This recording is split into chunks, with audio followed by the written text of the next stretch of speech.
to our home. Business, I love it.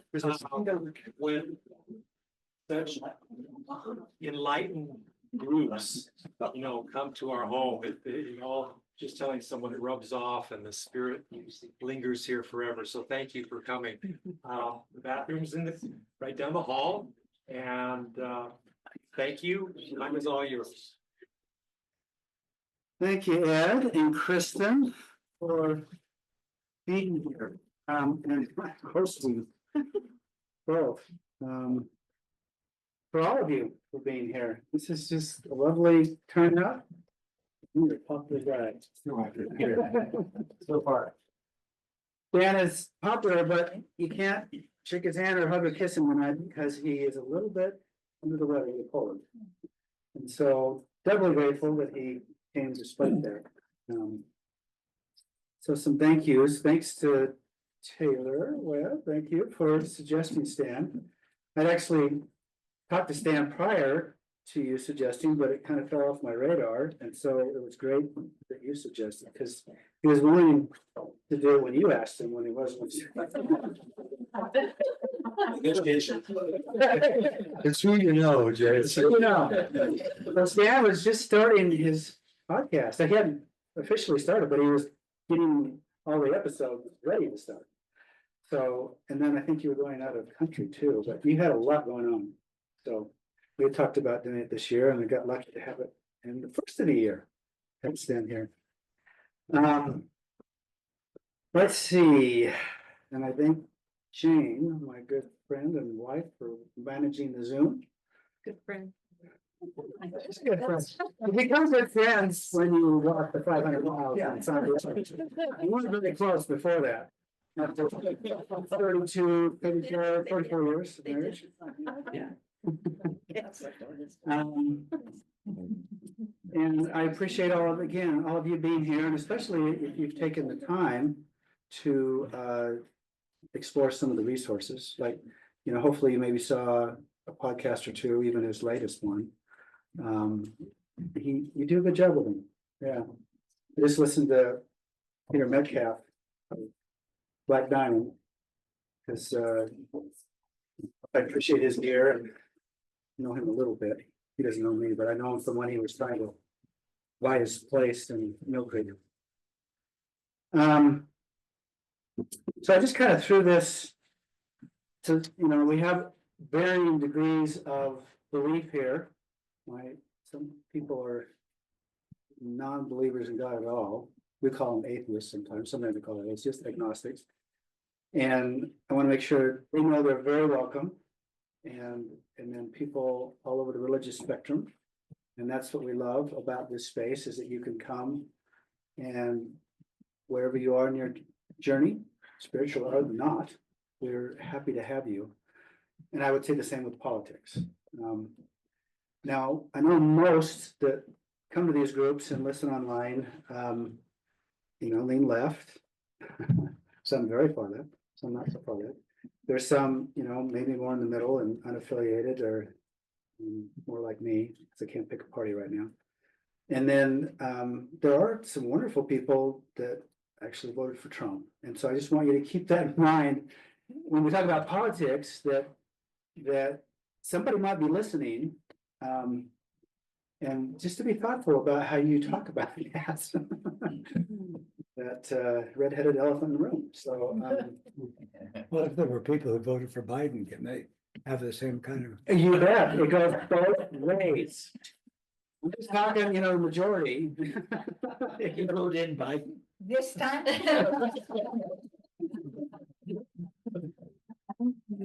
Oh, you guys are wonderful.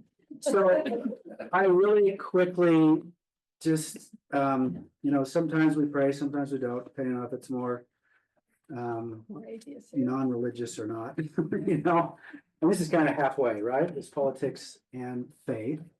And so I just did this little prayer real fast. So forgive me if prayers offend you. My granddaughter, our kids come over for dinner most Sundays.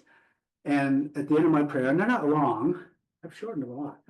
Anyway, she's left the table and gone to the bathroom. She's done that repeatedly now when I pray. She's only 6. Not like she was 18, but no. But her parents are very much atheist, and my son says, we don't try to encourage that, so I don't know, it's kind of funny. But if you feel like you need to leave and go to the bathroom while I say this prayer, you are welcome to do that. That's a trigger warning. It's a trigger warning. Thank you. Yeah, we use a far left turn, yeah. So dear God, we're going to talk about politics and religion tonight. And as you know, this rarely goes well. But this group of good humans are coming to this with our biggest hearts and best intentions, which means we can sit with opinions and statements that we may be uncomfortable with. Jay, Yeah. will you forgive me for saying what I've said before? Please don't drop your voice on the Thank final you. phrases of your sentences. Or hold the For the phone. others like me who are hard of hearing, sorry. Okay. Yeah, just not that high, but it's a little Yeah. more volume. And the microphone, is it obstructed by the? Probably. Right. Thank you, though. I appreciate that. I will do better. So dear God, we desire to be curious and courageous enough to ask people sincerely to share their story of how they came to believe what they believe and what they want. We seek to speak our beliefs and wants bravely and honestly and with respect and care. And finally, God, all of our relations and interactions are negotiations, including prayers to you. So we pray for your help as we strive to be our best. In the name of Jesus, amen. Amen. See, I just wanted them to hear you. No, Giles, I always appreciate you doing that because I know I have that problem. Stan? Take the stand. Thank you. Thank you. It's to say it's an honor is an understatement as I get on this group. Well, actually, let me tell one story. I walked in, I'm not gonna say which one of you said the following when they met me. Disappointed look. And I could tell she was disappointed. And she said, "You're the speaker?" And I said, yeah, I'm the speaker. But you're too young. And I was reminded, and that almost never happens these days. 23 years ago, I taught my first day at Stanford. I was very prepared and nervous, and I got there early and I set up my stuff. And it was before the days of sort of online, so you didn't know which students were there, if any students would come. And so I was sitting there maybe 10 minutes before the class and no students were there. So I just thought, well, I'll go sit in the chair over here where Jan Paul is, and I'll just wait till the students come.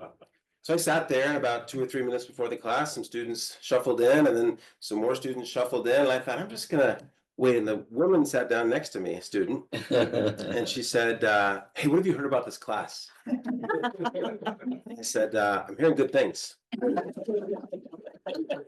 And she said, "Well, I'm just shopping. I'm a senior and I'm looking for a blow-off class. I don't want to do any work.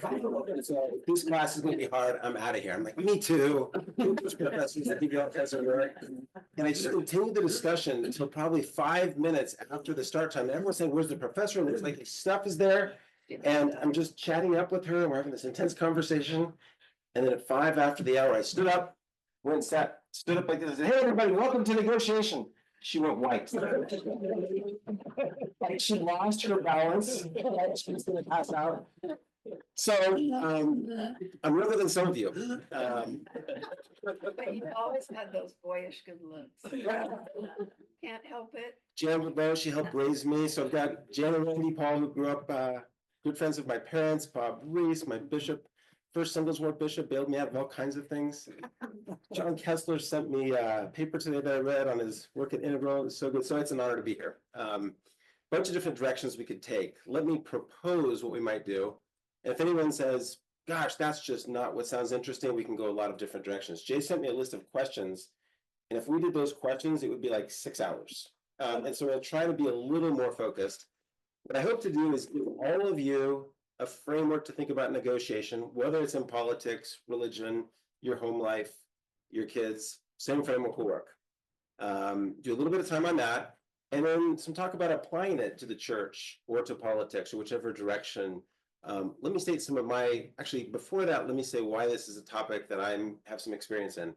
So when I went to business school in the late 80s at Harvard, I was sort of disenfranchised with the corporate world and either providing services or making stuff. It just didn't really excite me that much. And I met a professor at Harvard Law School named Roger Fisher, and he had written a book that some of you know of called Getting to Yes.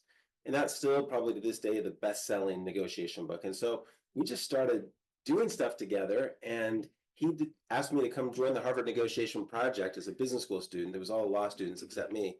And what we did is we took the applied work that was coming into Harvard University and executed it. So we would go out into the field and do political conflict, ethnic conflict, religious conflict.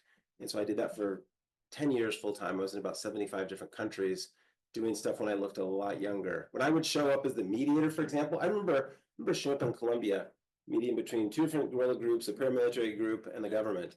And I show up and people think like mediator, you're going to look like recently deceased President Carter or Henry Kissinger, have some gray hair. And I was 30. I looked a lot younger than you now. And they said, well, no, but where's Roger? Oh no, Roger's out here. I'm the guy. You're not the guy. We're not working with you. And so I always had to negotiate my ability to even be the mediator. And I believe deeply that negotiation is any attempt to persuade or influence another party. So all of you, and we won't take time to do it, have negotiated today. It's just a big part of what we do, yet most people are really bad at it. So you're gonna come away from tonight with some extra skills. All of you are good negotiators, and all of you could be better negotiators. So why is that? Why are people not good at it? I guess I think people make bad assumptions about negotiation. I'm going to throw out a couple and then just ask for other input. So I think that people assume that negotiation is a zero-sum game. It's a fixed pie. You're dealing with maybe one other person. And none of those things are true for 99% of your negotiations. Almost always there's a chance to expand the pie. Almost always there's more than one party involved. Almost always there's a long-term relationship. Yet virtually all of the training academically, almost all the research is about fixed pies and how to divide up processes. So I think people study the wrong stuff. I think people have bad assumptions about that. I think that people assume that negotiation is about a transaction. And again, related to the first comment I made, I would say more than 90% of your negotiations will be with people you see again. And all of you are old enough to have experiences where you thought it was a one-time thing, and then you saw that person again. And I've got some really bad experiences about that. People I hope never to see again. And we could tell some of those stories later. But assume that you're interacting with people that you'll see over and over and over again. I never in a million years would have assumed that Bob and I would be in this room after I terrorized him as my singles ward bishop. He knows so much bad stuff about me that hopefully he's forgotten. One of the main failures in my life, and there are many, was that I had despite always being an active member of the church and still am, I didn't get married until I was 48. And that's just not that typical that you would stay active all that time and get married. And Bob has a lot of those stories. So what other assumptions come to mind? What other reasons do you think that people aren't good at negotiation? Any thoughts? I know Randy could talk for an hour about this. Yeah. I mean, we want to be right and we get defensive as human beings. Defensiveness. So almost always, let's talk about defensiveness just for a second. There's a couple good points here. Number one, if you blame somebody for something, what's the reaction? It's defensiveness. Okay. Think about the last time you blamed someone. They might be blameworthy. The last time you blamed someone and they said, you know what? You're right. I probably did do that a little poorly. I could do that better. Thank you for the feedback. I'm not super familiar. So blame doesn't work. Blame never works. And Lisa, my cousin Lisa Cannon. In my experience as an entertainment lawyer in California, and negotiating with companies and individuals all over the world for a certain celebrity I represented, there's that fear or the risk, I should say, that when you're negotiating, if you come in too high, you might risk losing the deal. Okay. And so a common thing that people do to build on Lisa's point there is they position, right? They anchor in. And she's sort of saying, hey, if you anchor too high, you might lose the deal. But lawyers, and Lisa's a trained lawyer, almost always negotiate with what process? You've all worked with lawyers. How do lawyers tend to, and John's going to be offended by this, but let me just say this. Let me say a couple of biases about attorneys. Attorneys tend not to be good negotiators. Now, why is that? Why are attorneys almost universally poor at negotiation? It's because the training for law is either defend, advocate, use objective criteria to figure out what makes sense, use the law to back into it. So it doesn't tend to be about integration, creativity, communication, listening, problem solving. None of those things describe most attorneys. Now, there are attorneys who are great at all those things. It's a rare exception. I'd say 1 in 1,000 attorneys is an effective negotiator. Almost never do you find it. Okay, any other thoughts about why people aren't good at negotiation? They're not creative enough to see the third way, the other way, or, you know, it's not just win-win, it's not just win-lose, it's win-win. It's hard to see that. You can't see, it's either win-lose or lose-win. Yeah, and some of John's work was really helpful on this point of actually having an open heart and an open spirit so that you're there to learn. So I always say, if you're not going into a negotiation hoping to learn something new that might change your mind, the creativity is limited. Just not that much you're going to get done. Advocacy has its limits. Yeah. Being emotional typically shuts off creativity. Yeah. Yeah. And we often get emotional in a negotiation. Yep. Okay, one more comment. We're going to move on. One of the metaphors that we have in the world, I think, is sports.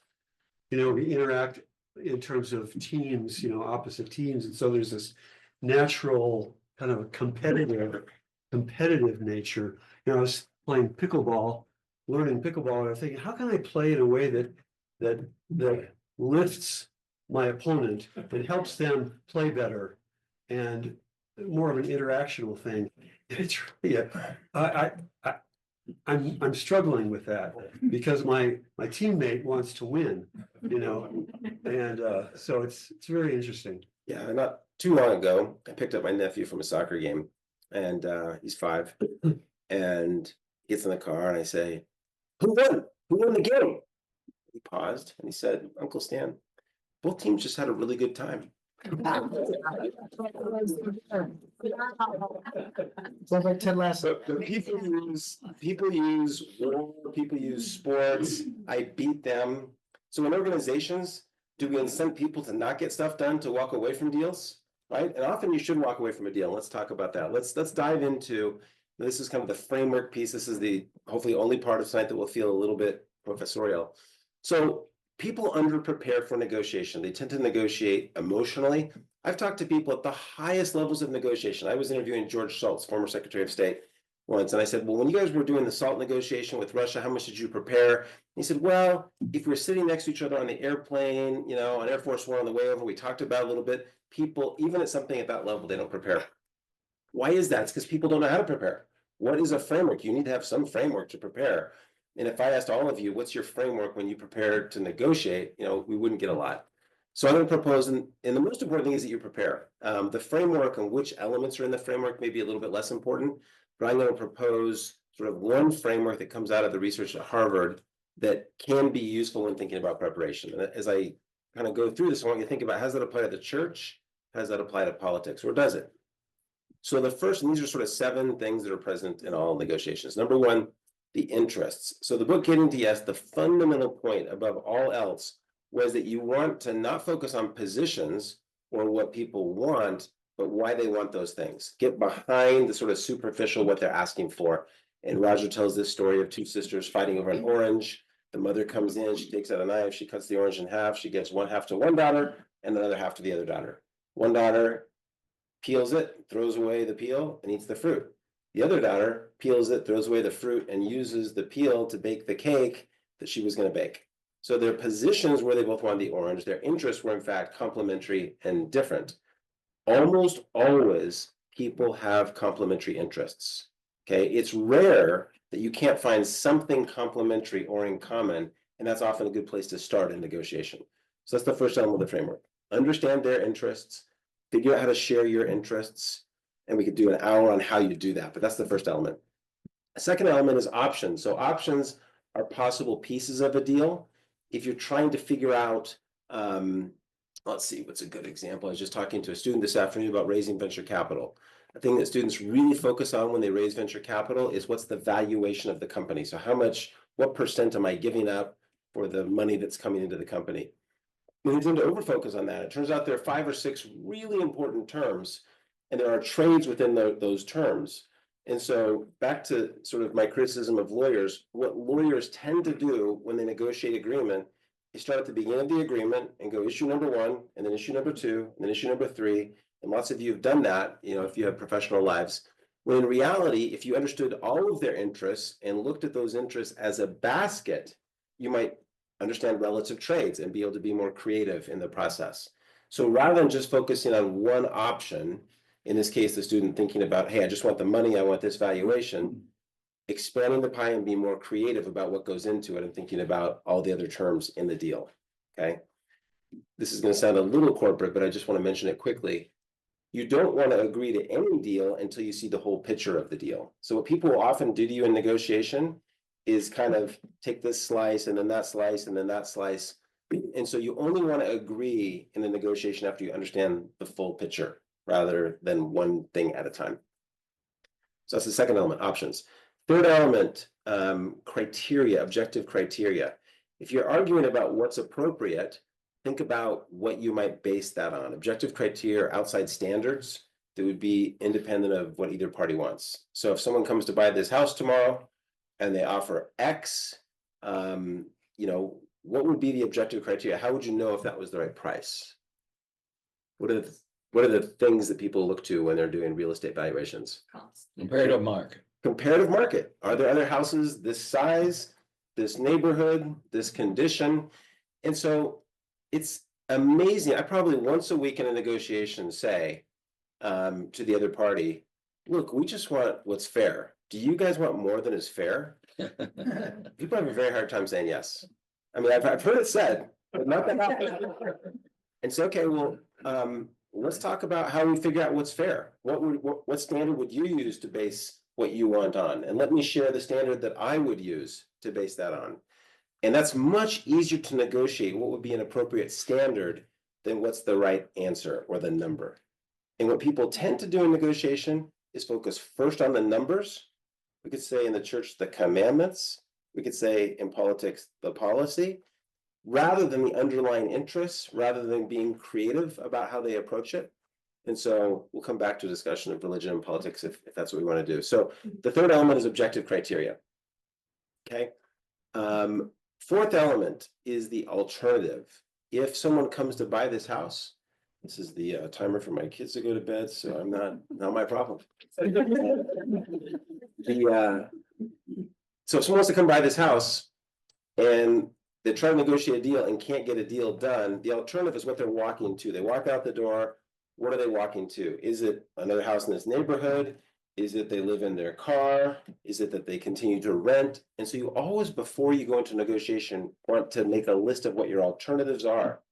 Because, and most people aren't clear, by the way, of their alternatives. That sounds very intuitive, but very seldomly are people really clear about their alternative. Okay, so let's take Putin in Ukraine. Okay, I'm reading a book about that right now. So he unilaterally went in, it wasn't a big negotiation, right? And he sort of thought that other sides' alternative or walkaway would be weak, that the US, maybe we've been weak on Crimea, for whatever reason, he didn't think he'd get much pushback.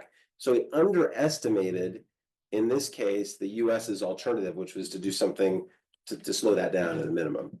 And so your alternative is what you can do unilaterally, different than options, which are possible ways of working together. Alternatives are if you walk away or things that you can do unilaterally. So it's kind of your leverage in the deal. Let me just pause there. Any questions on any of these elements before I hit the last two or three? And we'll go for more of a discussion. You talk about don't agree until you know all of the pieces. Can you really trust that people's going to lay out everything that they know? Okay, so bring up kind of two issues. Do people necessarily come forward with all their interests or put all the options on the table? Of course not. But what people do is they act in their own interest. And so if they can be persuaded it's in their own interest to share their interest, which I think it always is, by the way, the reason that people don't is they're worried they're giving something up. And so a couple quick things. I'll actually open this up to you guys. So if someone didn't want to share their interests in a negotiation, how might you get them to do that? What are some methods and tactics you could use to ferret out what their interests are? What we do when we're having interreligious difficult conversations is we seed Speak it. loud. I don't know, we seed the conversation by getting someone to start. To disarm by going, for example, one of the best ways to do it is we're gonna talk about all our interests or all our motives for being here, as many as we can. And then we like to say, and we don't even know how many we have. We've got so many, but let's put them out there. For example, I want to convince you all that I'm really smart. Okay? And that this is worth you come and talk with me. And I also want to convince you that my religion is really worth your respect. So much so you ought to get interested in. In other words, all of a sudden, they're going, am I in the game with this guy? Or not? And you can see it happening. And if they stay at the table, they can't play anything other than, okay, here's some of my. So you started out by going radically, unusually disclosing, especially if you really don't have anything to lose as the guy who's running the party. So Randy's being a combination of open and manipulative. Exactly. We like to say that we're openly manipulative, we're trying to get. Let me just highlight a few things before we go on to what Randy says. So ways of figuring out their interest that Randy introduced. One is be vulnerable, share your own interests. There you go. Because vulnerability tends to beget vulnerability. Not always, but that's one thing you can try. Remember, these are just arrows in your quiver. None of these things are things that are going to work every time. They're just better than not using tools. Okay. So one is to share your own interests and be vulnerable. Another is to ask them about interests. Another is to put a straw man on the table. Hey, as we prepared, we kind of think what's important to you. Now check us on this is A, B, C, and D. Now, if they don't care about D, they say, no, we don't care about that at all. That's actually not. And so you put sort of a straw man up there. So a bunch of ways, and if we were in workshop format, we'd sort of go deeper into that. But people that are good at this, like at cocktail parties, I get asked all the time, well, I'm not going to take your class, Dan, but tell me the 3 things I gotta know. That's important stuff. And one of the answers I give is if someone can ferret out the interests of the other party, then move to creative problem solving, they're good. That's a 1% negotiator that's good at those 2 things, combination of those 2 things. Now, a lot of the things I'm saying sound kind of obvious, right? I mean, it's like, we don't need Stan, the Stanford professor tell us this. Nobody does this in real life, okay? It's organized common sense, but organized in a useful way. I am amazed in my career. Another question I get a lot is, well, who do you negotiate with that you think is really good? Like you got to the table like, that guy was unbelievable. The answer is nobody. The answer is nobody. I mean, I have negotiated with thousands and thousands and thousands of people, but I've never felt like they had more tools than I did, ever once. And it's not because I'm so good. I mean, I have a lot of experience and that helps, but it's because people are really bad at this stuff. So you don't have to have that much. Would you agree, Randy? People are really bad at negotiation. They're nervous. Women are especially bad at negotiation. Why would women be worse at negotiation than men? A lot of research about this. I'm not just sort of spouting off. You don't have to give it much opportunity to negotiate. Maybe don't have as many reps. Okay. Why else would women have a harder time? Men do all the research. They don't value themselves. The irony is most. Yeah, what was that? The irony is most research about negotiation is done by women. Yeah. They don't value themselves. Yes. They're people That's a pleasers. huge one, right? So almost all women in negotiation think that they are worse than they are. And almost all men think they're better than they are. Right? I mean, like one of the commonly cited pieces of research is you take Stanford Business School student, similar education, male and female, applying to the same company.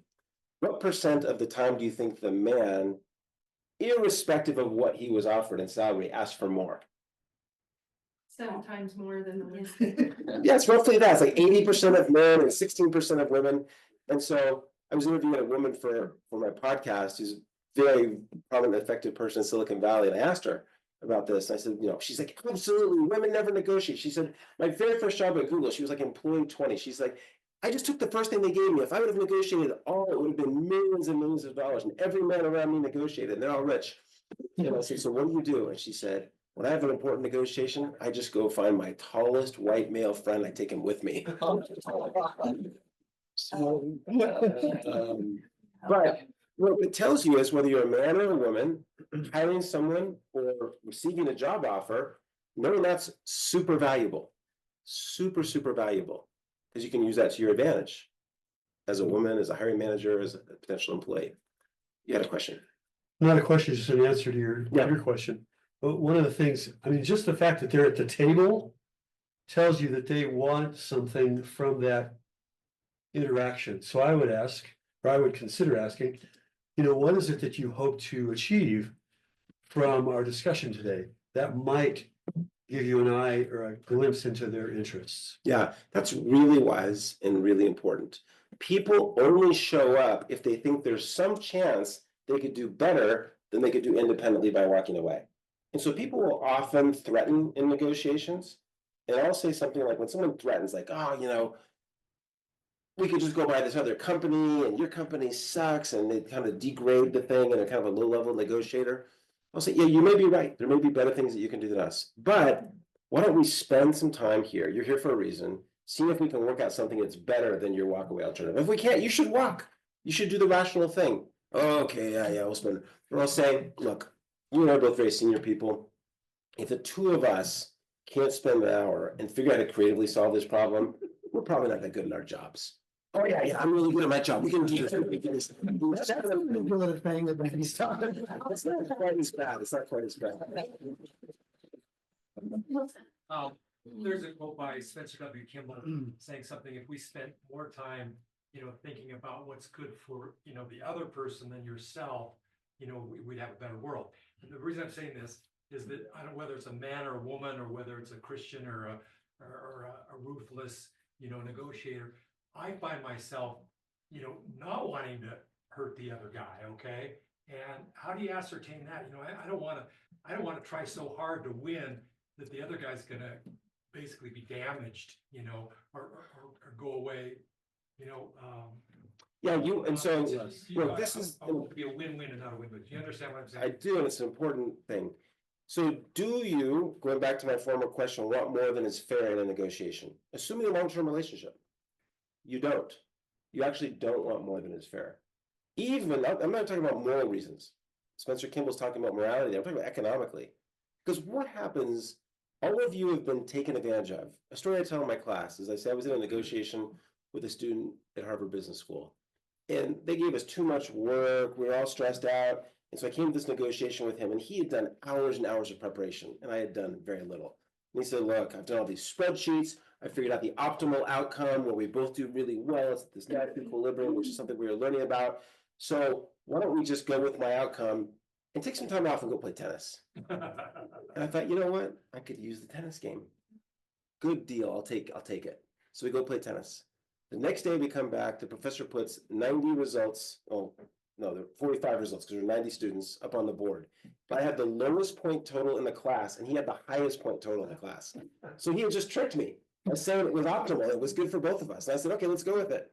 Now, I remember very few things from Harvard Business School, but I remember Dave Robertson's name, and I will get even with him. I remember that yesterday. So if you do succeed at taking advantage of the other side, it's going to come back at you economically. There are too many chances for repeat games in life that you actually do want them to do well in the negotiation, not just morally, but economically. I'll briefly just lay on this Harvard Business School experience in our negotiating class with Rob Means. I remember his name. Yeah. And when he dies, I'm not going to be unhappy. Maybe the common thing is you and me at Harvard Business School. Well, here's what he did. In a negotiating, I'll be quick. He pretended that he'd gotten irrationally completely over the wall, beyond, he'd gone insane. He got so angry and claimed that we had changed the terms of our last deal. We came to terms, and he came into the room and completely lied. Yeah. But we were convinced that he was such a great actor, right? And it was one of those moments we signed up, and he went, gotcha. And just as you said, even though it was a game, never again would I play with that guy. Last semester at Stanford, two guys were in negotiation, just gonna be quick on this. And we were debriefing in front of the class, and one guy really screwed the other guy. And they stood up, and they're opposite sides of the room, and they're kind of pointing fingers. And the guy says, look, it's just a game, calm down. And the other student said, you know what? It is a game. And if you would cheat in the game, imagine what you do when there's real money involved. It's just like, oh my gosh. Enough of that. It doesn't mean that they would behave that way, but people make assumptions. And this is one of the other answers. I don't get off track here, but one of the other answers I give when people say, who are the great negotiators? What are the things you need to do? People who can question their assumptions, okay? And be aware of your assumptions. Like I start the first day of class, I say, I'm a white male. I grew up basically at a country club next to Randy Paul playing, national level tennis, and went to BYU and I went on a church mission, and that's going to fuel a lot of my assumptions. Just so you know, that's who I am, and that makes some people really comfortable and other people less comfortable. So the last two elements of the framework, and I want to be brief, are relationship and communication. So again, we could do an hour on communication or more. Think about communication as listening to learn. So it's not just hearing, right? It's listening to learn and then persuading the other side that you have heard. So all of you deal with people who are both good and bad listeners, and think about what people do that are good listeners. What are the kinds of things they do? But you really want to listen as a weapon. I mean, to use the military metaphor, if you can be effective at being perceptive, checking your assumptions, listening, that's an important tool. And then finally, relationship. As I said, you're going to be in relationship with people over and over and over again. A story I tell, I forget, Jay, did you send out the podcast on my lecture at Stanford where I talk about it? Okay, so maybe someone listened to it, where we tell that story. Anybody listen to that lecture? I just found it on my own because I thought it was really good, so I put it on. I'll tell the following story. This is a repeat for Jay. So you always have something in common with the other side. I have never, in negotiating 75 countries, found that I was so different in how I saw the world that I couldn't find something in common. And so that's one of the keys is, can we find the commonalities, start from there and expand? Are there things in common between every kid in Gaza and every kid in Jerusalem? Absolutely. There absolutely are. I spent a lot of time working there. I was on this mediation in Ecuador. So Ecuador and Peru had a border dispute. And it's amazing when you work in international political dispute resolution, how many borders are contested, where literally each country draws some territory on their map and the other draws it on their map. And so this was a dispute that every 5 years or so would erupt, and maybe a couple people get shot, and then it calms down, and they just keep it each on their own map. So we went down to mediate, a colleague and I, and there were, we were these young white North American guys, didn't have a lot of context. The guy from Ecuador was a general, very senior guy, reports to the president, basically in charge of the very small military. The guy from Peru was a senior level cabinet politician. So we had 3 days with him. First 2 days, we tried all kinds of things to get them to work on this, and they just weren't into it. Sometimes people are just going to push that conflict down the road. We later learned that the military general was given orders like, look, it's an election year, just be tough and don't give anything. Okay, that was what we had to work with.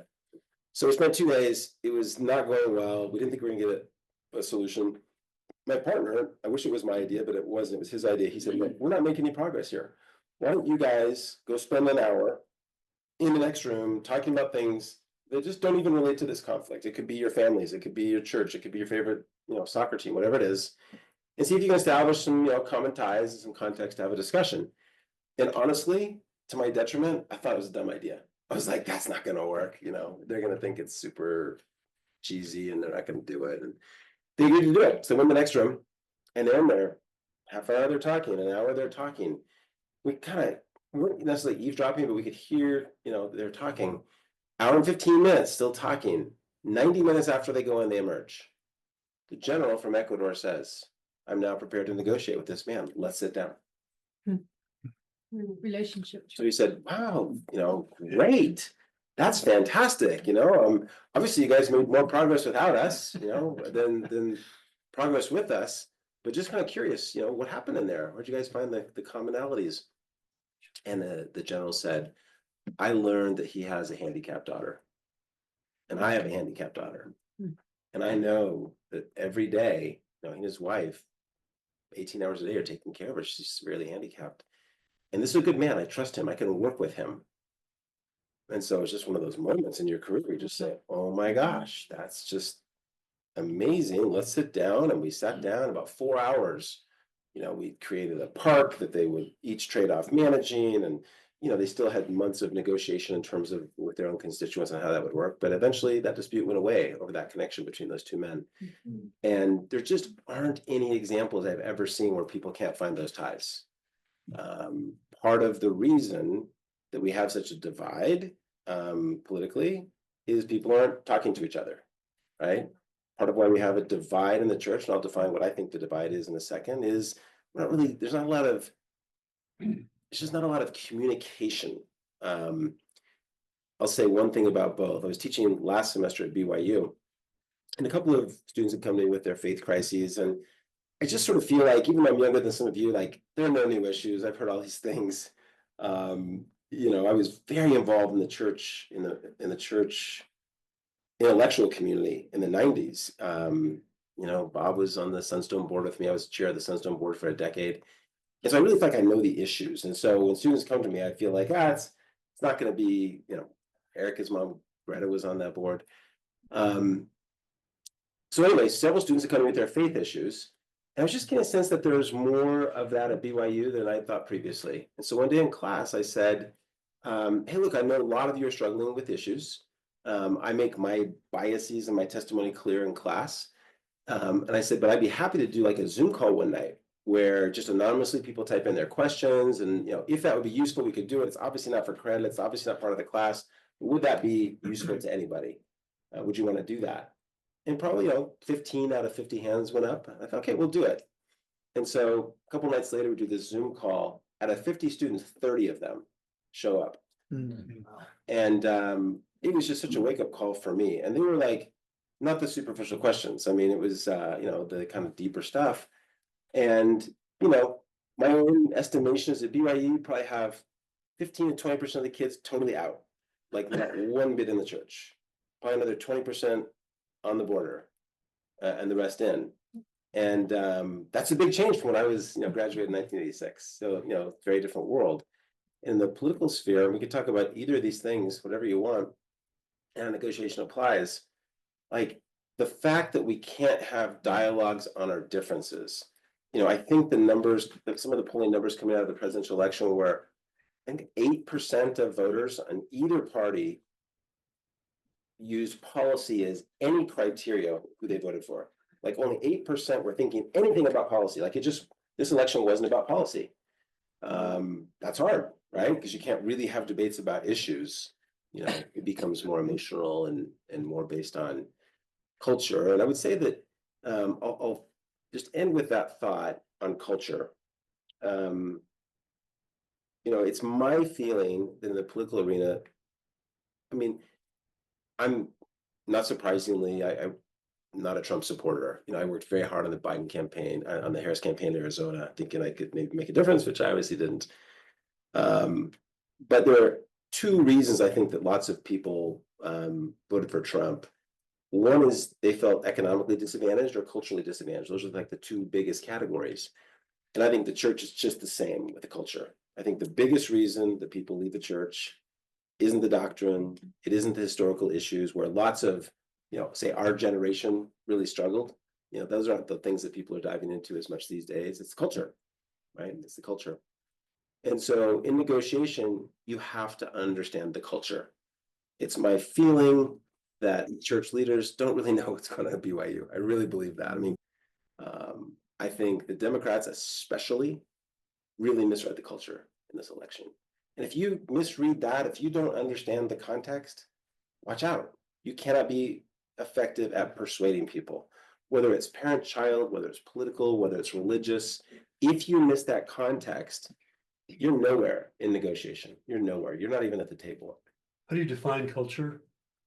I don't know that I have What is culture to you? Well, let me tell you how I think of it. I don't know if I have a static definition of it.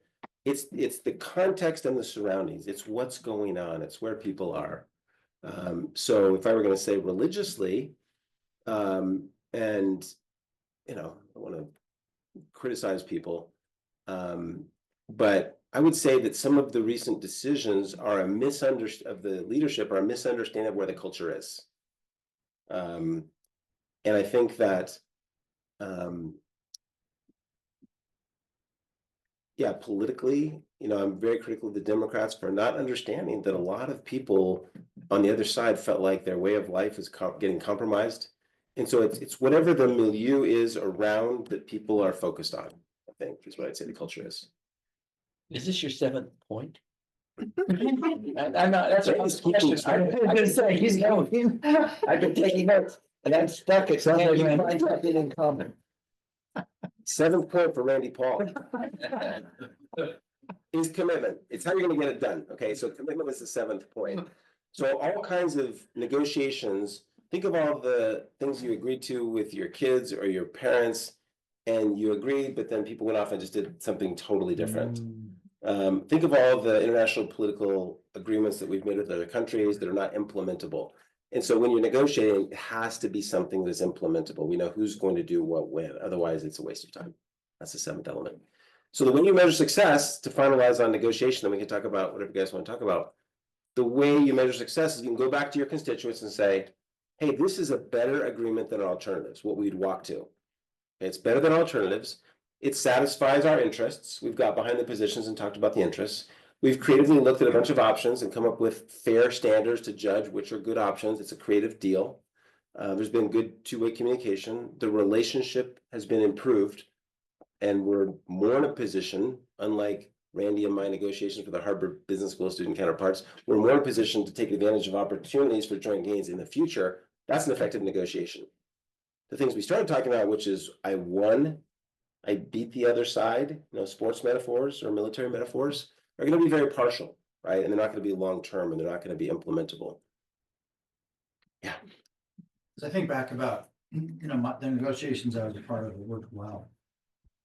It's important to understand the currency of the situation, whether that's culture, whether that's dollars, whether that's scriptural understanding, whether that's whatever the currency is that's going on, and to be able to do the math on the fly so that his spreadsheet screwed you, or you understand what the critical thing is that both parties are measuring, and you can do that on the fly.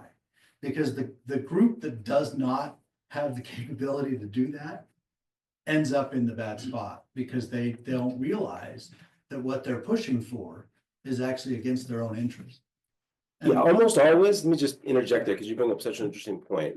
So the word on the fly or in process, people agree to things that they shouldn't, because they don't know what their alternative is, okay?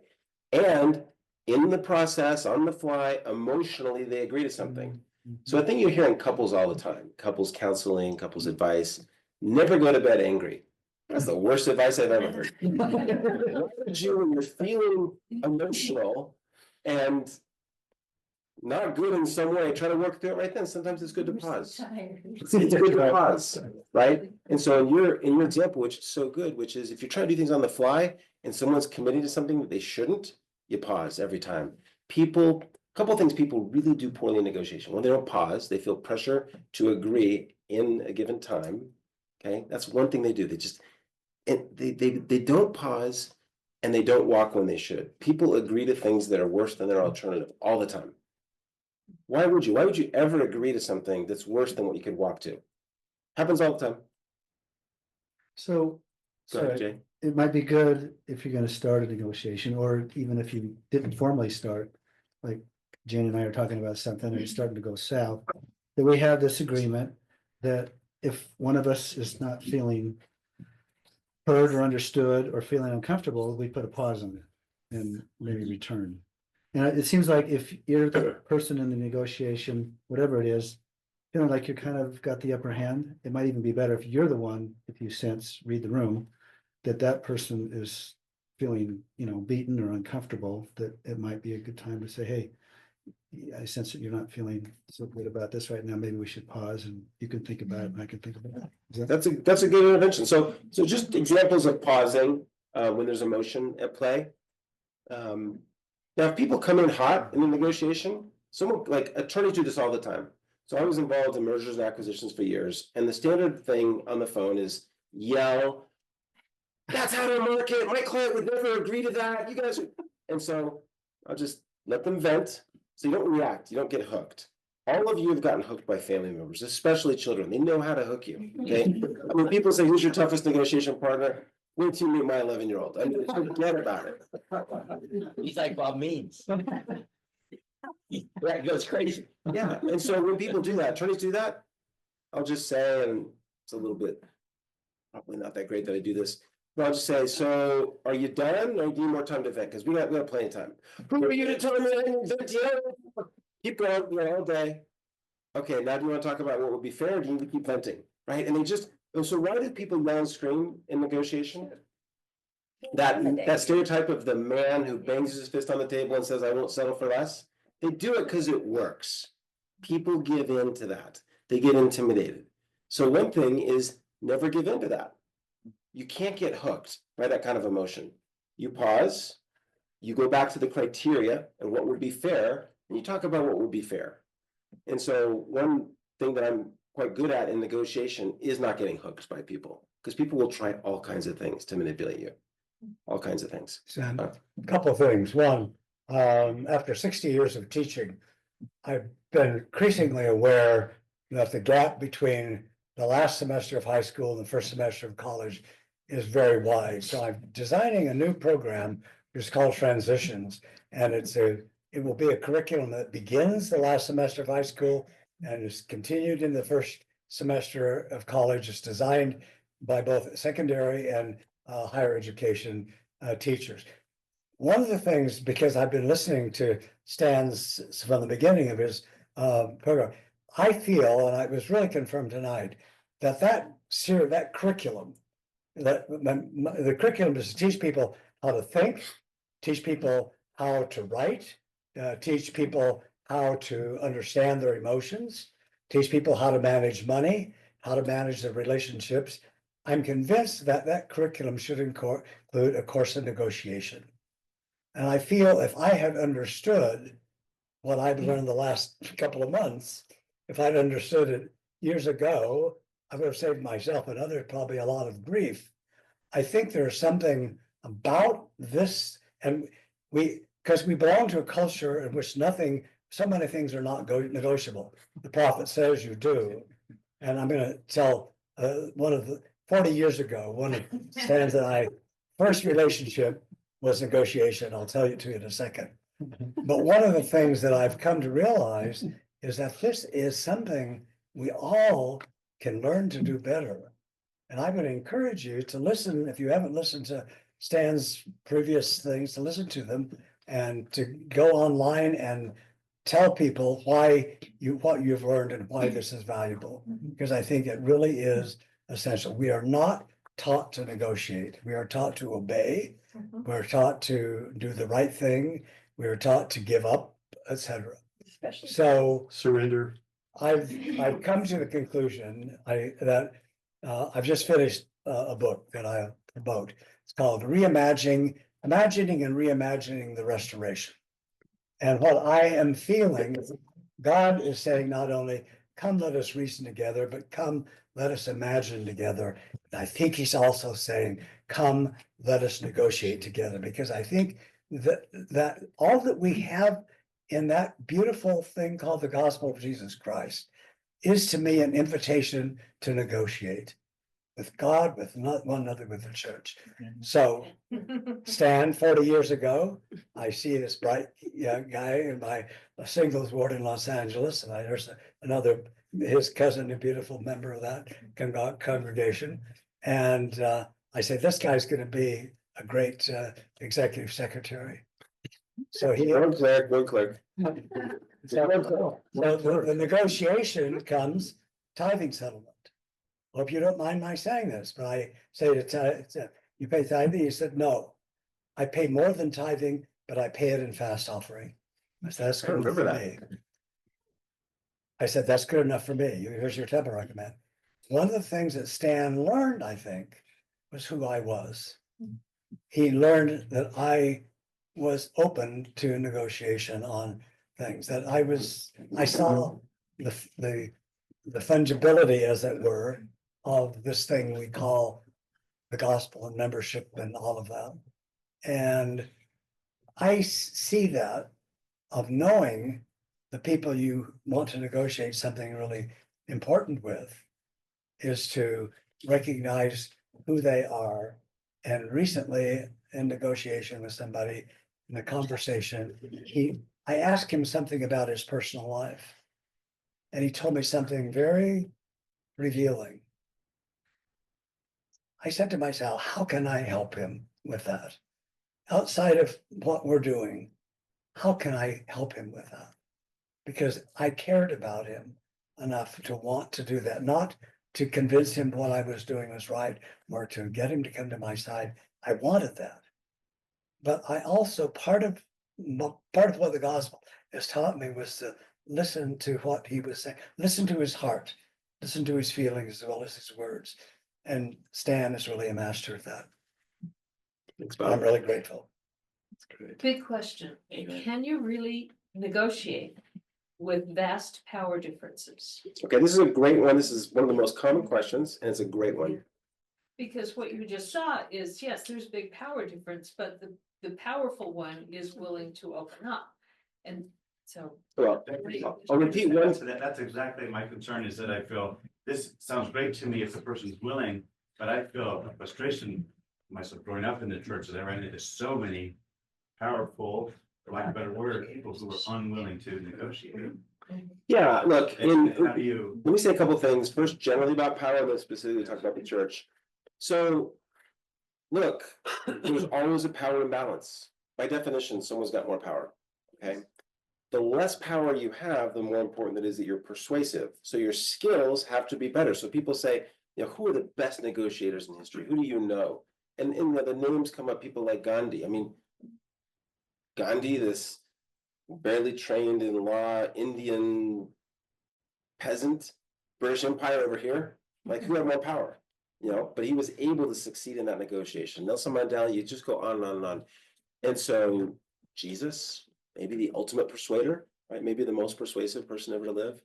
And so it's disempowering to say, because I don't have the leverage, I'm going to concede. Because your alternative of not negotiating is really bad. Now, does it mean you're always going to get what you want? Of course not. Every single person in this room would like to change something about the church. I just can't imagine that's not true. That you all have some. There's a lot of it. There's probably some enlightenment that you wish that other people got. And I spend, as a person who's long-term committed, will always be committed. I'm one of these BYU professors is trying to hold on to people and keep them in. And, you know, I have a talk I do on this and why I think everyone should be in. But essentially, the kind of punchline of the talk is the religion is the community, right? It's not the doctrines, it's not the history, it's not the leaders, the things that people tend to have, you know, heartburn over. It's the community, right? And in the commune, you're able to minister to each other and make life better or easier or more fun or whatever your goals are. And I think that without communities politically, I think without communities religiously, it's much harder to grow. And I'm just a big believer that we're here to grow and be stretched. And so I just don't see most people, and again, I may be really different for some of you in this room, but I don't see most people that stop participating going to better or other communities that replace the one that they had. And so that's just my bias. It doesn't mean that people can't upgrade their community, but I find that most don't in my experience. And so I think for those, and almost by definition, I'm guessing in this group, I'm maybe making some assumptions. So a lot of thinkers here, a lot of people with a lot of experience. Look, there are all kinds of problems with the church. We could spend, you know, our lives criticizing the church. But to what end? Which of those criticisms ended up changing those things? One of the things I became frustrated. So I was like in my young 30s, and I was chair of the board of Sunstone, and I had this dialogue with our Iring, who's a family friend, and so we used to meet regularly to talk about the intellectual community and what was their role. And I saw him make some big errors, you know, in his job and things that he even talked to me about. And I came away from that relationship and that experience thinking, oh my gosh, he makes tons of mistakes. I might make even more in that role. Like, that's a hard job. There's just like so many incoming things. You're gonna get it wrong all the time as a church leader. And so that was really developmental for me because I was able to forgive all leaders, all mistakes. Because I just feel like that's part of the job is to make mistakes. And part of our job is to figure out how to use the atonement to forgive those mistakes. And I just felt like in the Sunstone community, there was so much angst and so much friction and people that were so negative. And to what end? Like, is that pushing you forward in your own life? Is it changing the institution? Is it helping your family? And I just felt like that was a weakness of Sunstone. It's one of the things that I've really been impressed with the Faith Matters community, which is obviously very different than Sunstone. But the spirit is less critical and less negative. And I think that when you're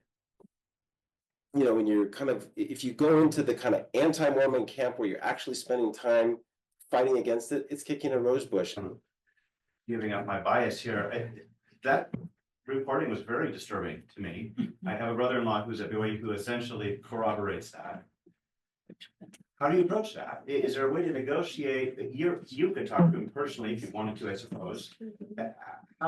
Is there a way to negotiate, maybe publicly, to say, I don't know. You lost me publicly. Yeah, I mean, there's a way to, at least that you could do it. I mean, I guess I'd be curious to know what you would do, what you would say personally to him if you had an audience with him about that.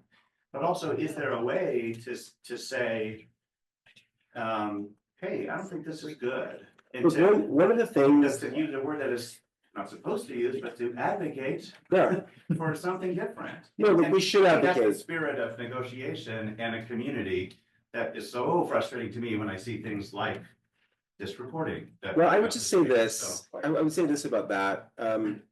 You can disagree without being disagreeable. And if the disagreeableness is a canker and sort of corrupts your soul, you've lost.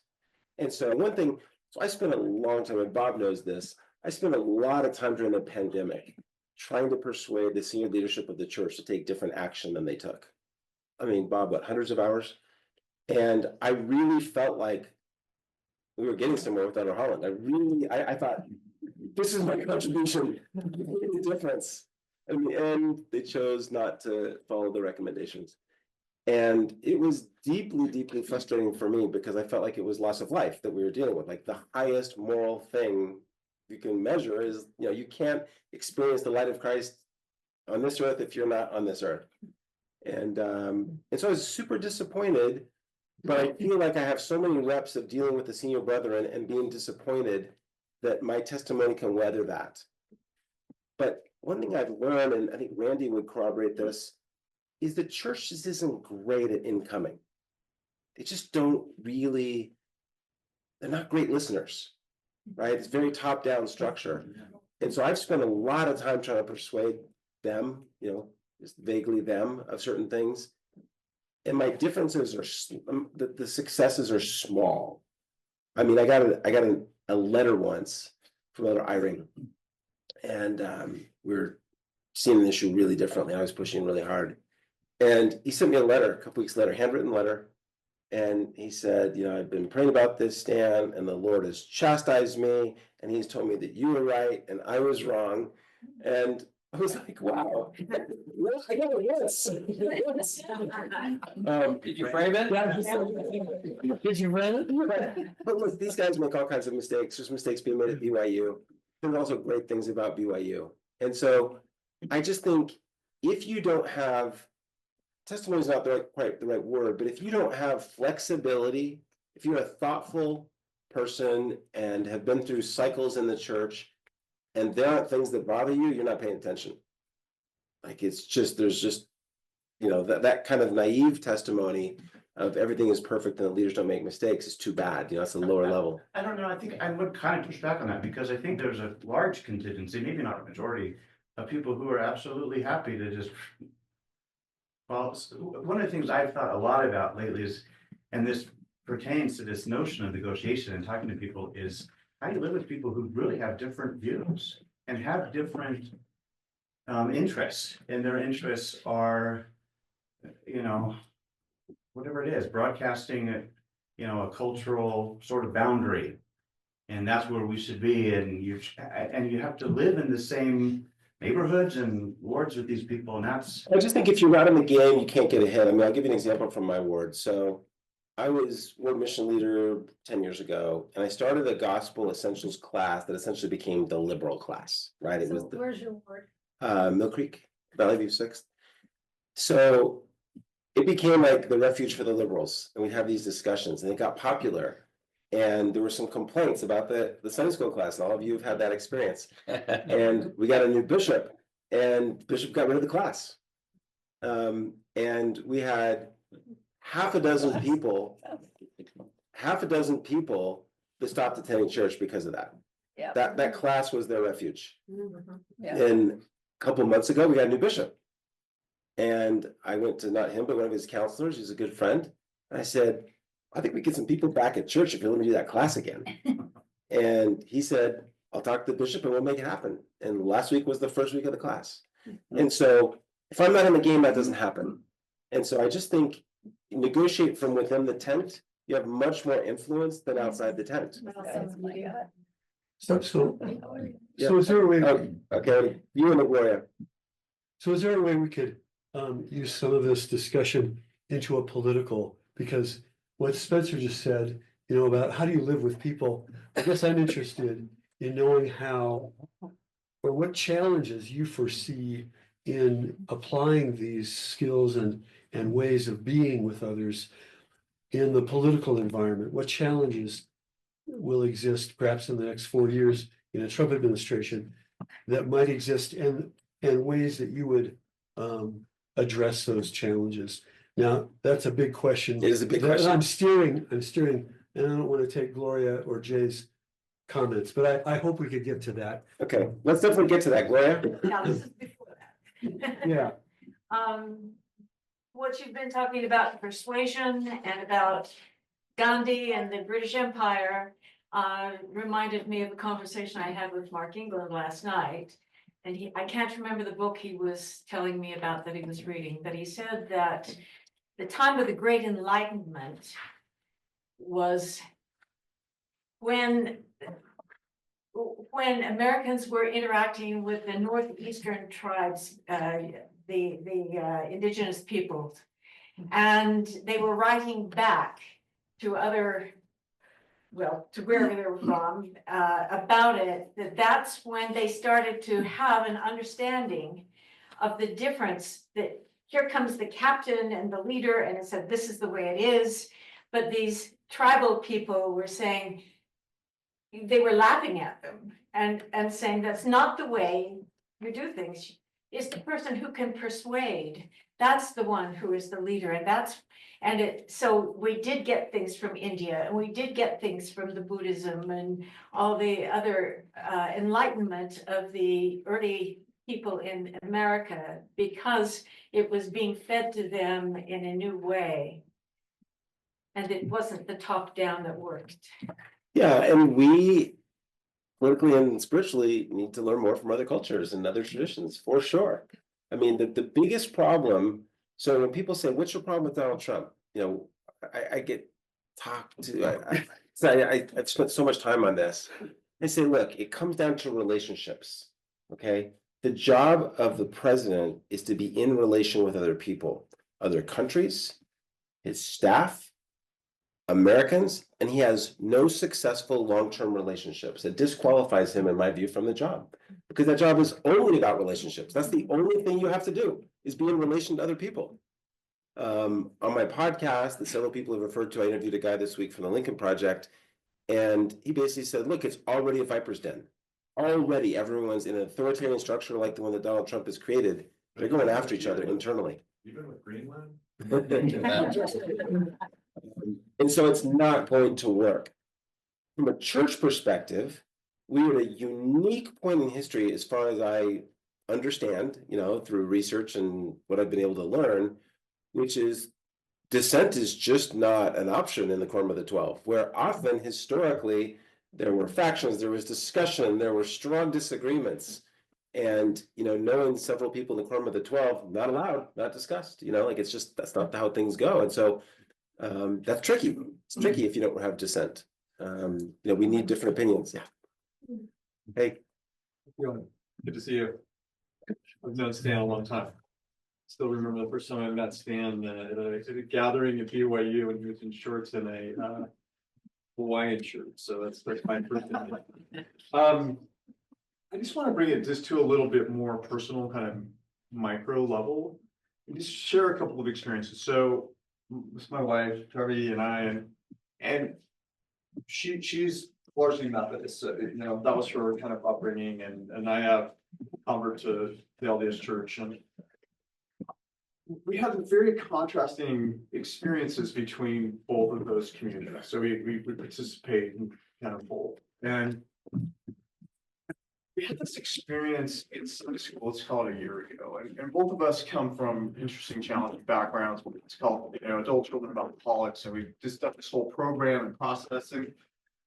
And from what just at a very real level in an LDS Sunday school community, we just, it's been my experience that people just don't have, there's not a space for having real conversation. So I brought up, like, it was germane to the conversation. Like, we've been through this experience and we've learned some things, and it literally crickets, and the teacher just literally just stopped it and just didn't pick it up. And there was no conversation, and went back to the curriculum, right? The correlated curriculum, and got it back into this kind of safe, like, kind of thing. And it was for me, it was really jarring. Versus being in the Methodist Church in England. Well, yeah, so I just want to bring up the contrast. So like a month and a half later, we also have a home in England, and we're the Methodist Church, and it's a very interesting place in Cambridge. It's a smart group of folks, and we're having this wonderful lesson, right? Where you just like the exchange and the richness, and I just brought this whole thing up about being ACA, and the teachers engaged, and one of the congregants looks at me and just almost like, we love you, like we're in, like afterwards, like you're loved, yeah, and like hugs us and just like make sure we come, like you're invited to the house, and like there's all kind of space for just normal human, we're in this together. There's sometimes life is painful, sometimes it's beautiful conversations, and I think that's the thing I miss most in an LDS session. It's Sunday school kind of thing. I've only seen a few teachers capable of creating a safe space for not even politics or doctrine, just human, like real human conversation. Like, my child passed away or whatever, like, or this is what's happening. And I yearn that our culture could move just to a safe space for a complex world that we live in, where the conversations around Christ real. That's what I would yearn for. It's such a, thanks Barkley for sharing that. It's so powerful. I was talking to my father recently. He was expressing not exactly the same idea, but related. And he was talking to a Jewish friend, and he was lamenting the Mormon church didn't provide these kind of spaces, and the Jewish religion may be better than that at that issue. And this Jewish guy says to my dad, well, Fred, how long's the Mormon church been around? He said, I don't know, 200 years or so. He said, yeah, we've been around a couple thousand years. We were struggling with some of those things when we were 200 years old. We're a very insecure church. We're very nervous about coloring outside the lines, about richness and context and beauty. And we struggle. And it's not an apology for it. We should be better. So we should call the teachers that can do that. We should, in my view, have more Sunday school classes, because if 80% of the adults are in one gospel doctrine class, it's hard to have that moment. And so there's all kinds of things that we could do better. But I acknowledge that there's a long way to go. This is a good segue from that. Yeah, I was gonna say, I wanted to point to you, Jenna. Yeah. So Jenna just did a Faith Matters podcast, their last podcast, not on this topic really, but. But it's related. adjacent to what I want to say. Is. I'm not going to be much help with the boardroom negotiation, but I am a coach and I work with individuals and couples. And couples are like half of my book, and probably 80% of those are negotiating mixed faith marriage that started same faith. and are now mixing. And so one of the things that I've heard said a couple of times, and I agree, but I also want to complicate this in those individual relationships, is we've got to keep emotion out of it.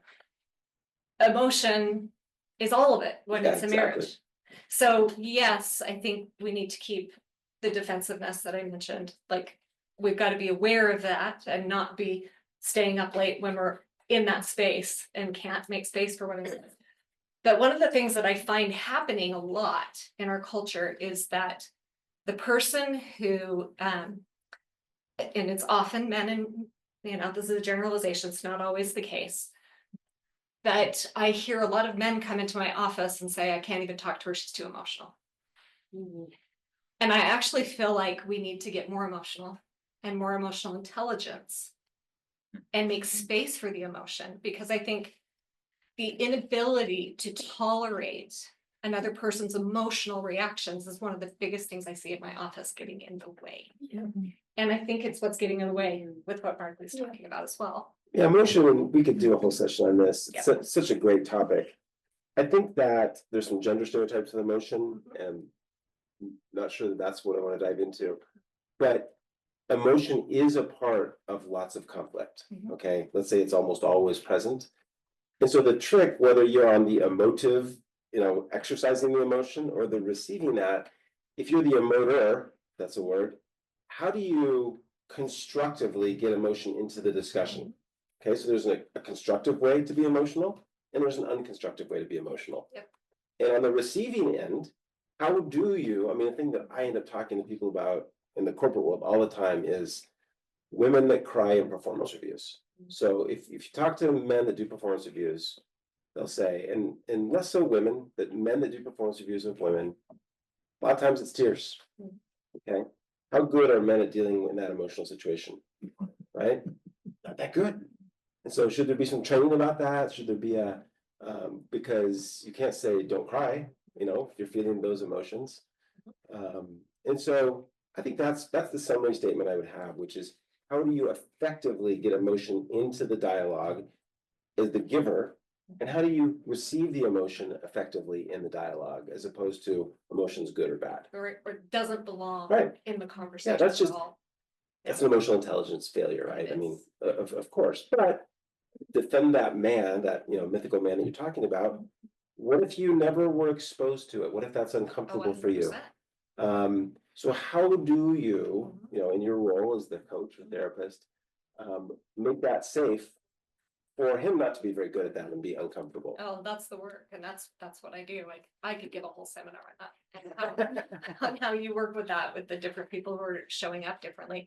And the other issue I see a lot was actually brought up earlier of, we hear this advice a lot in marital negotiation. Just think about the other person, don't think of yourself, don't think of yourself, don't think of yourself. And I find it to be as helpful as don't go to sleep angry. Yeah. Because there's usually a dynamic in a marriage where one person is really comfortable with knowing what their needs are and stating them, and the other one is not. Yep. And the person who does not know that, the last thing they need to do is just focus on the other person. Like both need the skills of knowing themselves and the other and making room for all of it. Yeah. And so I don't think we're very good at that either as a culture, is something I've noticed. And we all think we know people live with each other for decades. They know each other very well. And they also don't know each other nearly as well as they think. There's so much assumption that gets in the way. So when you're talking about assumptions, people need to leave their assumptions at the door, because they're arguing with a straw man of who this other person is all the time. Yeah. And they think they know the other person far better than they do. Yeah, and conflict in marriage, we could talk about that endlessly. Yeah.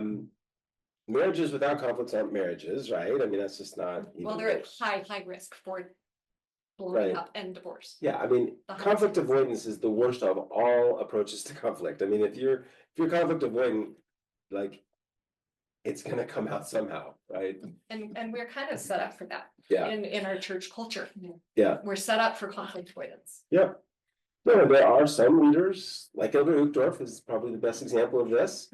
Who really comes out and talks about this. He talks about the leaders not being infallible. He talks about constructive conflict and, good that he's there.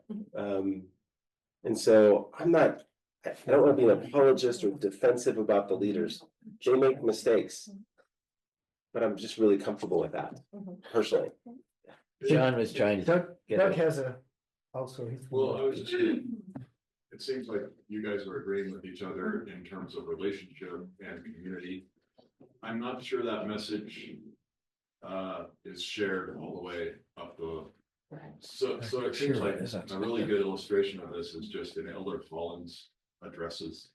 Because sometimes he communicates this sense that the Latter-day Saint church is about community. And then the other half of the time, he communicates that it's about loyalty. And I think that conflict makes it really hard to negotiate in Sunday school or, to have the Methodist style conversation. Well, I think that what we can surmise, and Bob and I through Bob feel like I know too much about Elder Holland and his negotiations internally. And I'll be careful of the privacy of that.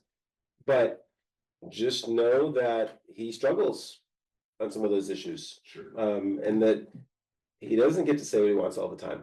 And that's sometimes a very top-down negotiation. I mean, the thing that I have learned being in Utah and having more exposure to the brethren is it's a very, very, very narrow pyramid. I mean, the church is run by 3 people. Hard stop. Hard stop. And that's interesting, right? So it's very like I'll give you a personal example of this. So when I got married 12 years ago, my wife was divorced, but the temple divorce had not gone through. And as you know, there's sort of a 1-year waiting period if not been divorced in the temple. And as we were older and wanted to start trying to have kids, we didn't want to wait a year. But I had really made a commitment personally that I wasn't gonna get married outside the temple. I waited all those years and I'm just gonna get married outside the temple. And so I called, at the time, President Monson was the prophet. He was sick and kind of not doing anything day to day. And Elder Iring was really running the church. And so I called Elder Iring's son, his good friend, and I said, hey, can you just get your dad to make an exception on this? I know that there are exceptions given and he knows me and this is sort of 2 worthy people that want to get married in the temple. And he said, oh, my dad loves you. He'll definitely do it. I'm gonna call him right now. So he called me back like 45 minutes later. Talk to my dad. He's like all excited. I'm like, oh, this is done. He said, yeah, he just said he's not comfortable. I'm like, what do you mean he's not comfortable? He said his feeling, and this was so indicative of how narrow it is at the top. He said his feeling is President Monson's infirm and just can't be bothered with this kind of a thing. And my dad doesn't want to make any decisions at any level without communicating with him. And so my dad says, go get married civilly and just get sealed in a year. And that's what the Lord will bless you if you do that. And I realized like, wow. So he's running the church day to day, can't make that decision. Wants to make that decision, thinks it's a good and worthy decision, can't make that call. Okay. So if you're apostle number 11, are you making policy? Are you really doing the day-to-day ops? If you're a 70, how much influence do you have? So it's narrow, like it's very narrow at the top. And that has challenges, obviously. Yeah.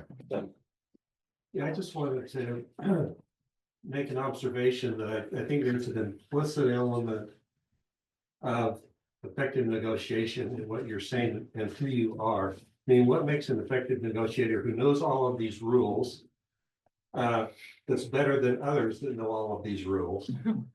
And I would say it's the capacity to handle complexity, to see all of the balls moving and to be able to weave them well. And so I think when we're looking for a great negotiator or a great leader, we optimally want to find somebody who can handle the complexity of the situation and work well with it, has the tools, but knows how to facilitate well. And when I look at you, I've been looking at you for over a decade now. That's who I see. I see somebody who does that really, really well. And so above and beyond all of the things you're teaching in terms of principles, I think you embody something personally that's, pretty special. Thanks, John. It's a nice compliment, especially coming from you. So maybe a follow-up question to that. I think holding that complexity requires a certain inner stillness, I feel like, right? Like when I hear you talking about, I have these like two reactions to when you're talking about the church. Half of myself is like furious and wants to like, come on, like look at what you're talking, and name all these mistakes. And the other half of myself really sees the wisdom and says, and can see exactly what you're saying, I actually really want to see the humanness of other people, even people I profoundly disagree with, and even people and it just feels like there's part of this part of this preparation for negotiation has to be some kind of inner work to be able to be rooted in the more productive half of that part of myself. Yeah. And I just wonder if you have any, like, is that something that just comes naturally to you? Is that something that you have a practice around? Is that something that, how do you come to a place where even on a decision that, because I hear you saying I disagree with them, and I know you want out to know that you disagree with them profoundly on some things. Like you said, life is at stake, but it doesn't feel that way when you're saying it because you're calm about it. And their humanness, seen this, yeah, but their humanness is just as present to you when you're saying that as your frustration is. And so I'm just wondering, like, do you have any comment on how to grow into that a little bit more? Yeah, it's different for everybody. I wish the answer I wish I had and don't is I wish I said I've been working for 30 years on a meditation practice. And it's a big part of my life. But it wouldn't be true. Because that'd be the proud answer. For me, it's nature. I know I'm in the mountains at least 3 times a week. And when Kathy and I, my wife, get frustrated, and we do with Utah on certain things, we just think, but can we leave the mountains? Because that's such a big part of my practice. And so I just find tremendous beauty and peace and perspective because nature is complex. It's just so complex and so interesting. So for me, that's the thing that works. And that isn't everybody. That's what I get. Erica. At my best, I actually think of that intertwining of acknowledging humanness and frustration as a spiritual practice. And I like to say that committing myself to a faith community full of people that drives me nuts is a great spiritual practice. Stop forgiveness. I totally agree that you need to step away sometimes and go to the mountains and all that, but there are precious times when I feel like that's actually a holy undertaking. Well, this group, I mean, again, without assuming too much about you guys, but I know six or eight of you. So Erica's parents, I moved to Park City in the mid-90s, and they befriended me and asked me to join their study group. There's a church study group, and it was just, as Erica knows, this was in my life one of the most important sort of small groups. It's larger than this. I mean, smaller than this. We just had this great and intimate group, and what was amazing about that was everyone. I mean, I know more about Erica's childhood than she will ever know. Because everyone brought their stuff. I mean, we just put it out there as vulnerable as it was. And Chase, Erica's dad, really became a mentor. We named our son's middle name after Chase. And he taught me a lot of stuff. And I'm just going to highlight just for fun, just because you're here, a couple of things that he taught me. One is, we were in a situation, this is a super personal story, but Jimmy was dying. He was a good friend, and he'd been, as many of you know, kind of pushed aside at BYU, and final years weren't great in the church, and there was just, it's fair to call it persecution. And so Jimmy was dying, and it was imminent, and I went to Chase, and I said, Chase, we got to do something to mediate between the church and Gene so that this final chapter isn't negative for his kids.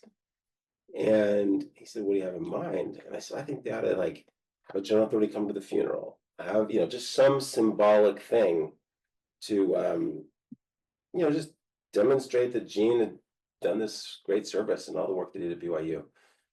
And so, he and President Harlan were presidents of those two universities at the same time, and he said, well, let's call Jeff Holland. I said, okay, let's call Jeff Holland. And he was living in Chile at the time, so you may remember he went down there for a couple of years. And so we got Holland on the phone. He said, Stan Christensen, my good friend, wants to talk to you about something. And so we're talking to Holland.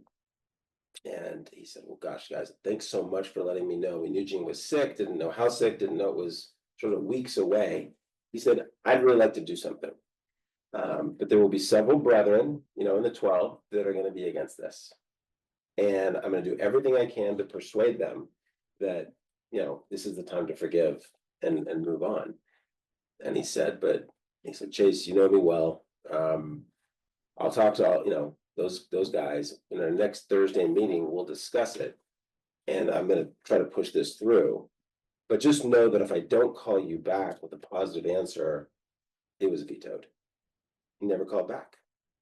And I really held on to that for years because it was a real opportunity for reconciliation at the end of someone's life. And I was so critical of them. I knew who those two apostles were. And I was so critical of them. I was just so angry. But time kind of heals that, for me. Like I didn't stay angry forever, and it wasn't a canker in my soul. And so do I think those guys made a huge mistake? And Chase was just so good about helping me understand forgiveness, optimism, positivity. I told a story to my son the other day about Chase. So we're living in Park City, and we're all on a ski, and it's the middle of the winter, and it just starts, the rain comes down, and it's just ruining all the snow on the ski hill. And I said, Chase, I can't believe it's raining. I'm so mad. This is the worst. I was complaining.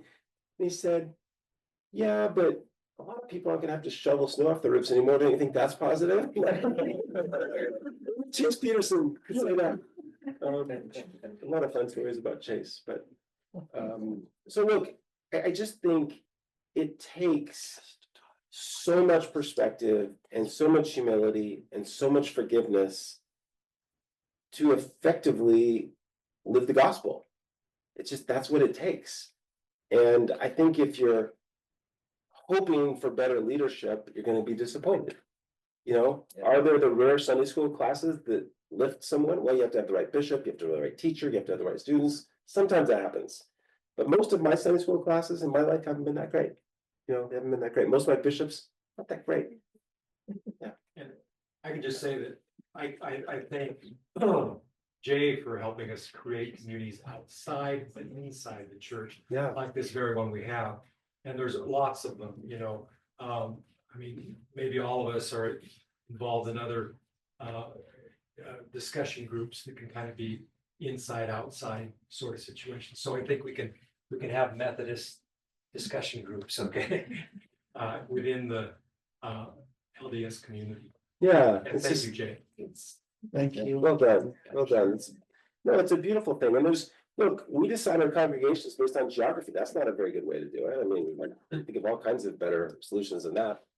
Unless you're Gene, But who said that's the master of the Yeah, I was church. gonna say, it That's seems the like, thing, I mean, the virtues you mentioned, humility, all these things, learning how to negotiate, learning how to be like Christ. You ain't gonna do it with a bunch of people that think like you. It's just not gonna happen. You have to be in a difficult milieu of diversity and deal with that, kind of like Erica said, it's, and that's It's true. It's true. yeah, it's kind of a response to Spencer, what you were saying. It's still super frustrating and Don't hard. have to like it though, right? What? You're right, you don't have to like it. No, it's true. Even though we know it's good for. I love Erica's point, and Ed followed it up too, but it goes back to what you were saying about Gene England, his famous, the church is truer than the gospel idea that it's because of these difficulties in our congregations and our neighborhoods that we learn the most about how to live like Christ. And I think what we're struggling with is the generation that's younger than us is having a really hard time with this. I think that for some reason, I don't have the diagnosis for why, there's a lot. I mean, I asked my Stanford kids during the during the campaign for the election. I said, you know, any of you really supporting and working on either of the campaigns? Not one hand goes up. And I said, you know, why not? You know, what, you guys not care? With, you know, it used to be people in their 20s were, you know, the energy in a campaign. And the consistent answer is, we still think it affects us that much. And that's kind of a 20-year-old Stanford student. Those are some of the best college kids in the country academically. And so you just really, we've got to somehow motivate the younger generation. I'm personally worried that we, the church, those of us that are active and want people to be active, are really losing people at a greater rate than people understand in the 20s. Like it's, you know, you hear all the time the brethren say, oh, you know, people think the brethren are out of touch. We know exactly what's going on. And I had this epiphany one day. I was like, oh my gosh, they protest too much. The way you say, you know what's going on, the way you don't know what's going on. Yeah. So, really? I mean, like, I'm down there at BYU. Those are supposed to be the kids that are the most in. A lot of them are that in. And so I'm just really worried about that, because if you lose too much of your membership, you lose the community and we lose the diversity. If you ask a typical ward, how many of you are working on a campaign? What are you gonna hear? Yeah. I mean, we're Same not, thing. we're not leading out as far as being active, you know, and well, it doesn't affect us that much. But it Yeah, and my does. argument to everyone on this was, I'm so biased in this. I'll start to get emotional. I think that the potential negative impacts of a Trump presidency, the risks, we don't know what's going to happen because he doesn't know what's going to happen. I mean, it's volatile, but the risks associated with are things that everyone should care about. Yep. Everyone, no matter what your values are, you should actually care and have a strong opinion. And so I think we're vulnerable right now. Politically, I think we're really vulnerable. Yeah, just a thought from a dad of a transgender kid. So the new policies in the church really hurt me when they came out a few months ago. But I try to take that positive energy and do something about it. So I negotiated with my stake president an audience with an area authority, which I felt good about, and he agreed to after a few discussions. And one thing that the area authority told me, and he's a person of color, so he understands discrimination at some level. And he was really great, by the way. He just listened to me most of the time. He didn't judge me for my feelings. But he told me that even though they're getting feedback from parents like me, concerns about the new policy, the very day after they implemented the new policy, they got a ton of feedback from the more conservative folks in the church that were saying they didn't go far enough. Of course, of course. And I think, you know, I just read Matthew Harris's wonderful book on second class saints. There was a lot of things going on inside the church, outside the church, that really helped make that change happen, in my opinion. A lot of pressures. But I know, being at the negotiation table, me being involved in my ward, transgender people being involved in the church is the only way that change is going to happen. I feel like that's true, but I feel like that's a privilege that some of us have, that it's not a safe place for a lot of people. Absolutely. People of color, women, queer people. I don't think being at church is always safe. And the younger generation in particular, like 20% of them identify somewhere on the spectrum, LGBTQ. That's, you know, and then their friends are also accepting of them too. And so I think the church is becoming, I don't know, more group thinky, and we're losing diversity in the church. And that's a big worry for me. Yeah, look, I mean, again, I don't want to appear the defensive or apologetic person up here. I would just say this on LGBTQ generally. The church is confused. There's no other interpretation. It is not clear. They've changed policies frequently, inconsistently. And so my feeling is they don't know. They don't know. It's going to change more. And so is it a African Americans in the priesthood thing where you just have to wait? Maybe not, but it's all over the place. They have no idea. They have no idea. And so you just have to say, I'm not judging from where they sit and their context. They're not able to come up with a policy that's inclusive. They're not able, in my view, to come up with a policy that's Christ-like.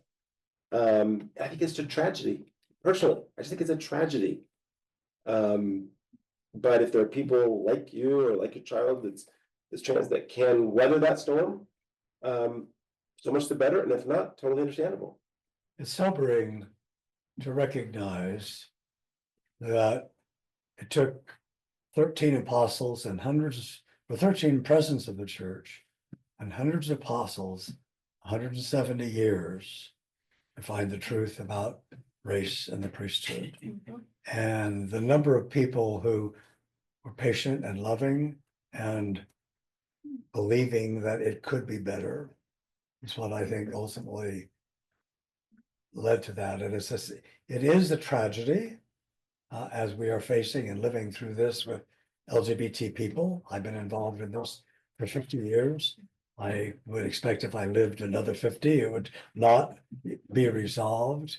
But the kind of love I think that you're talking about, the kind of maturity that John and Stan and other people here manifest, in which you see who Jesus was and what he was teaching and how radical it was and how hard it was to follow. That, it seems to me, is at the heart of this thing we call the gospel in the church. It isn't easy. As Stan has talked about this, and as he and I've had so many conversations, it is that, again, higher understanding. And again, I point to John Kessler for being the great teacher of this spiritual evolution that we all have to be involved in. Gene, there now is 25 years after Gene's death. There's now going to be the Gene England Summer Institute, 2 volumes of essays coming out this year of tributes to Gene or tributes to his personal essays. There are a lot of people who had to wait until long after their death for people to see their value and their virtue. And those who can see it while they're still alive have a special calling. And Gene says the church is truer than the gospel. It means you have to choose your board very carefully. If you can. He would debate that with you, or he would ironically say, yes, as red as you can find. For you. But that's the key modifiers for you, because he suffered a lot at the end of his life. I was very close to Gene in his last years, and he suffered because of that. No, that's. And so did his children. Yeah, still suffering.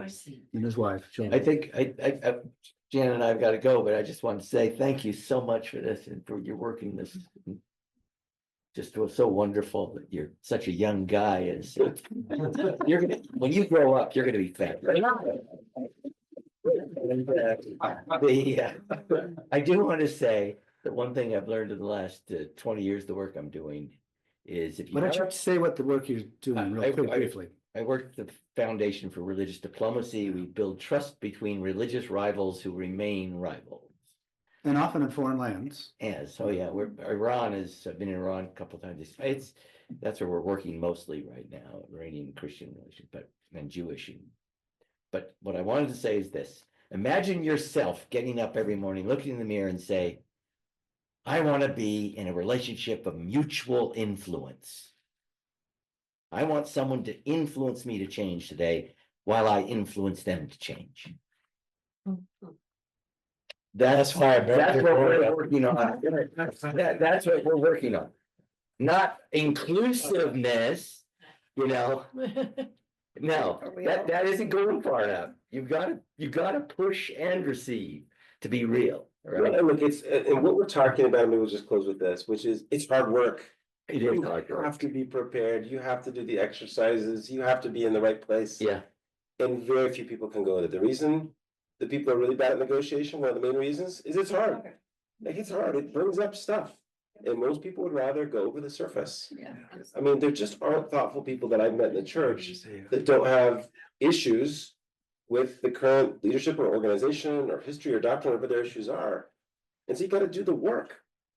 And I think that's uncomfortable a lot. And sometimes it seems too uncomfortable, but I'm, as I've sort of said a couple of times, I'm very committed, and I completely empathize with and understand people that aren't, because it's easy to see that side of things.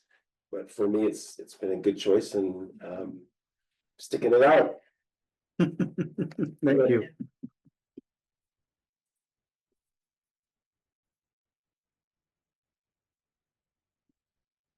This has been fun. Thank you, Stan. Thank you, everyone, for being here and contributing. Freshman English. We went a little over, so I apologize. Yeah, sorry. No, it's not your fault. We have people with questions and we could spend another hour here easily, I'm sure. Talking about this. We didn't get back to the political thing. As Mark had. That's cool. But I think there's a very tight relationship in the principles. Politically and religiously. You know, Jonathan Haidt talks about quite a bit about that, the value of each side leaning the way they do. And what we can learn from each other and gather from each other, so. It's good to keep in mind. And you know, and I've come to I've just got to say this, because my wife is no longer a member of our faith, some of our faith. And we've got Trevor here, who was never a member. I personally don't believe that everyone's supposed to be in our church. I can't fathom the logistics and numbers of that, how it ever worked since evolution began. And so I honor those who make different choices, whether they have never had the opportunity to be, or have had the opportunity to join the church and decided it wasn't for them, or have been in the church and chose to leave.